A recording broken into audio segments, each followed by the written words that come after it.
Саламатсыңар балдар.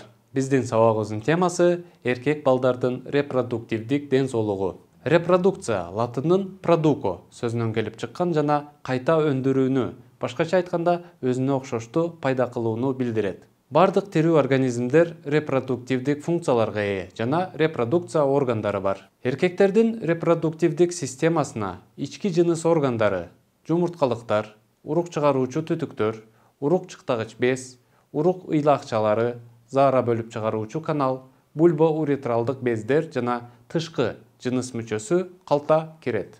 10 жаштан 19 жашка чейинки курак өспүрүм мезгил деп аталат. Ушул мезгилде организмде жумурткалыктар тарабынан иштелип чыгуучу жыныс гормону тестостерондун таасири астында чоң өзгөрүүлөр жүрөт. Биринчи кезекте скелет жана булчуңдардын кескин өсүшү жүрөт.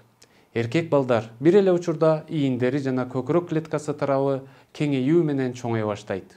Жыныс органдарынын өнүгүүсү жүрөт. Колтукта, буттарда жана чатта түктөр өсө баштайт. Үн жооноюп корулдайт. Тери майын иштеп чыгуу менен май бездери активдүү иштейт. Мындан улам беттин териси майлуу болуп калат жана без эткилер пайда болот. Жыныстык жетилүү учурунда эркек балдар ич кийиминен ак тактарды табышы мүмкүн. Бул уктап жаткандагы уруктуктун агып калышы, мындайча айтканда полюция. Тынчсыздануунун кереги жок. Бул жетилүү мезгилинде бардык эркек балдарда болуп өтөт жана кийин жоголуп кетет. Өспүрүмдөр организмде кандай өзгөрүүлөр боло тургандыгын түшүнүүсү абдан маанилүү. Бул мезгилде туура тамактануу, жеке жана интимдик гигиена эрежелерин сактоо керек.